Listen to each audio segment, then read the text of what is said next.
Hello, everybody. Welcome back to my Daily Dose with Tim. Today is season 2, episode 49. And what that means is we are now part 2 into the income properties case study.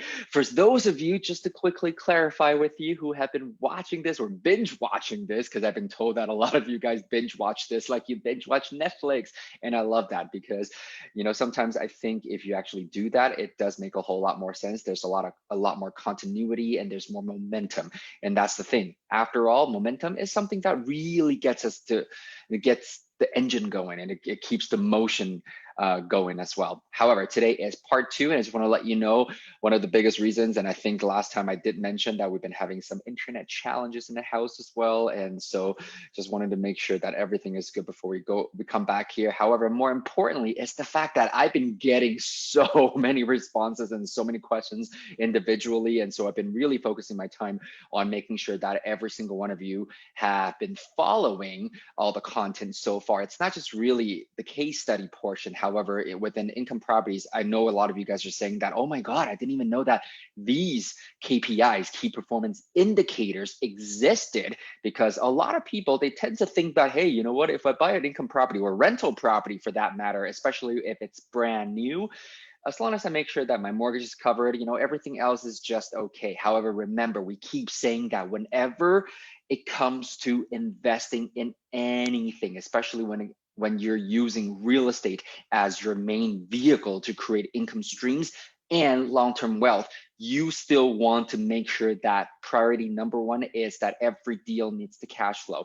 And that is one of the biggest things that I think a lot of people are still tripping over for some funny reason, because when it comes to real estate, a lot of people, they tend to have this weird old school programming that's been really built and deep rooted for years and years and years, is that, you know what, I'm not saying that every single property needs to really hit the baselines that I've suggested. However, the point that I'm making, though, and I really do want to stress, is that you do need to create cash flow, because only when you have cash flow are you an actual viable business. Means that there is some sort of sustainability built in. And this is why you've noticed that even with income properties, we built in bad debt, we built in vacancies, we built in a lot of different things that almost most people, especially uneducated investors, don't even think about. They just really bank on the fact that, hey, you know what, even if I got a tenant turnover, it's going to take me a month or two to rent it out, especially if I buy in a very desirable areas. However, without really calculating the numbers and the impact of those kind of vacancies, you're really not really seeing the full picture in terms of the performance of your investment and your asset as a result. So again, over the last few weeks, I've really been handling a lot of these questions, and I hope that for those of you who have reached out to me individually, you've got your questions answered. And today we're going to continue with part 2 of the income properties case studies. And during part 1, we actually figured out a lot of different things here. So first of all, a quick recap for you is NOI on this particular case is 41,805.92. Cap rate is 5.78. Some markets you might be seeing, oh my God, that's amazing. And for some of you guys, you're like, oh my God, that is completely crappy. I would not touch that with a 10-foot pole. So again, everybody's got a different set of standards, okay? And cost per unit is 51,714. That really, for most Canadians, that's considered fairly good, okay? And a rental yields or revenue yields in this particular case is 17.42%. So I want to just bring your attention quickly over between the numbers on category 2 and category 4. Okay, so rental yields versus cap, such a huge difference. And the way to really quickly interpret that for yourself is the fact that this might be an older building. Okay, first thing first, because if rental yields is so high, that basically by definition means that it's actually making good money. And what's really keeping the cap rate down is the fact that, well, the price could be a little too high, or remember, it's NOI divided by purchase price. So what that also means is if it's got good revenue, that automatically means a lot of the times that the expenses are a little too high, which means for an educated investor, this is our opportunity now to increase the performance of the asset if and when we do take possession of it. And for me, though, I'm just going to share this with you. The fact that cap is seemingly low and rental yields or revenue yields is high, that usually means that there are opportunities somewhere there when the gap is so high. The opportunities are a lot smaller and less when those two numbers are a lot closer together. Hopefully that makes sense. Okay, so number 5 is GRM. We have 5.14. Ooh, this is not good writing, is it? And I just lost my marker again. Okay, let's see if I got it back yet. Okay, hang on a second. This is the thing with technology sometimes. So let's see. Oh yeah, there we go.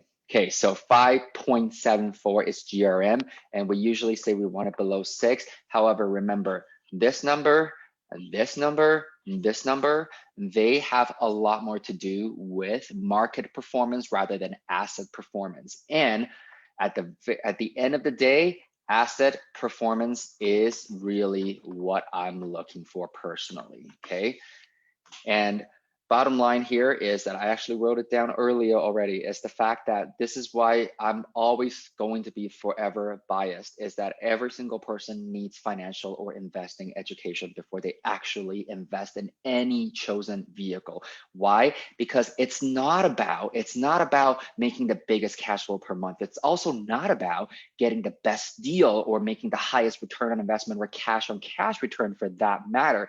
It's the fact that you gain the ability to analyze with purpose, because everybody's purpose, everybody's goal is slightly different at different stage of their lives as well. And so some of you guys might already be looking at some of the high level numbers and you're going, if you remember, this is a real deal for us. And you might be going, why would you buy something like this if the cap rate is so low? Well, let's keep going today. So today what we're going to find out is cash flow. So remember now, what we do is when it comes to the full formula, revenue minus expenses, and then we actually get, what do we call? Net operating income. And then we further deduct debt servicing. And then as a result, we're gonna get our cash flow as well. I'm just gonna put a quick disclaimer out there because the fact that this is a multi-family building, the debt servicing options are huge. I mean, not to say single families don't have the same advantage or the benefits of having more creative financing opportunities, but for demonstration's sake, what I really want to do today is just to use something that's very simple and something that we've already used if you've been following this, which is ratehub.ca. So once again, my friends in other countries, I mean non-Canada, you can use your local, federal, your bank provided amortization calculator for that matter, okay? So I'm just going to fix it based on a 25% down payment structure, and I'm just gonna do a 25-year amortization, even though technically speaking, a 14-unit building is considered commercial lending in our country. And what that means is we can actually get away with putting as little as 15% down, and the amortization can even stretch out to 35 years. That would change the numbers drastically in a lot of different ways. However, just for demonstration's sake, this is what I'm going to do with everybody, okay? And so what we're going to do now is, now that we have our NOI, which is 41,805.92, what we really want to do is right here, because the purchase price, as we know, is $724,000. Okay, $724,000, and we're going to do 25% down payment and 25 years. So what I'm going to do now is to switch everybody over to RateHub once again. So quick recap.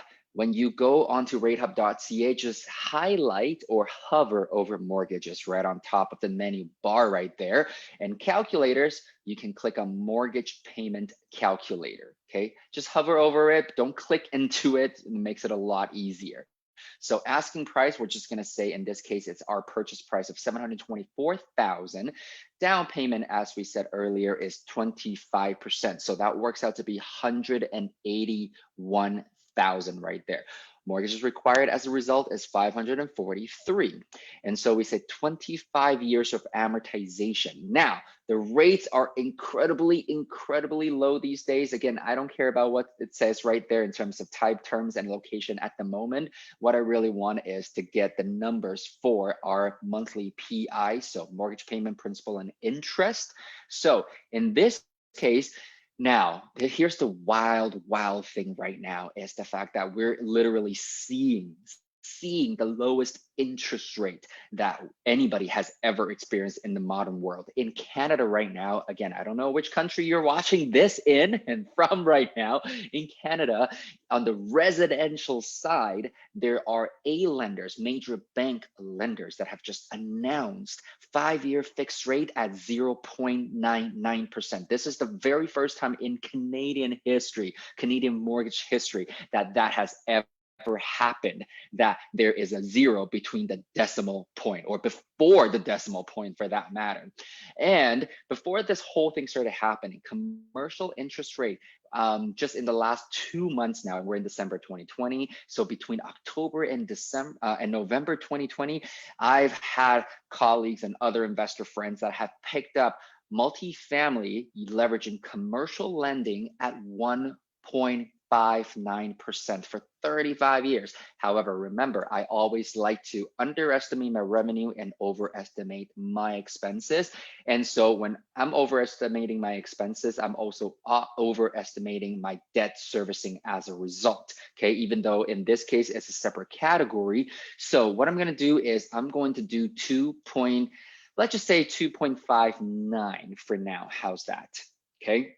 So once again, the disclaimer being that we're using a regular mortgage calculator right now. When it comes to commercial lending, the whole world opens up. And remember, we already talked about the expenses in terms of in the acquisition phase. We're going to go into that later as well during part 3 when we get this all done. Is the fact that there are a lot more fees and lender fees that you gotta include as well. So in this particular case, we're not taking that into consideration. Why? Because all we're looking to get is the cash flow at the moment, okay? So what we have now is on a monthly basis, debt servicing or mortgage payment, you can see is 2,457 as a result. So what we're gonna do now is quickly bring it back to our whiteboard once again. And so if cash flow, okay, so whoopsie, where is my marker? All right, there we go. It's the attachment I'm finding out. All right, so if NOI, I'm just gonna do it this way now. I'm gonna start a new thing right below here. So if NOI is 41,805.92, okay? And then debt servicing is 2,457. So debt servicing is 2,457, but we got to make sure that we annualize that number. So what that means is we have 484. And so as a result, based on this simple calculation, oh, you know what? Should have used green earlier too for my cash flow there. So cash flow as a result is 12,321.92. And if you like, let's break it down into a monthly figure, because I think for most of us, this is what makes it very real. Because after all, by definition, Being financially free means that you have enough passive income or monthly cash flow that will cover your basic expenses. So this works out to be about $1,026.83 on a monthly basis. Is it a good deal or a great deal? Well, on the surface right now, number one, does it check off the priority one, which is cash flow? Absolutely, it does. Are you happy with a low four-figure cash flow on a monthly basis? I would say so. And this is why we're going to go into the cash on cash return portion during part 3 as well. Because remember, once you satisfy criteria number 1 or priority number 1, we now need to go into priority number 2, which is your cash on cash return or return on investment, depending on the strategy that you are using. And so I'm going to say in this particular case, I would be personally fairly happy if I can add $1,000 into my monthly income. And this is a property as is. We haven't even gone into potentially maybe making the asset perform a little better.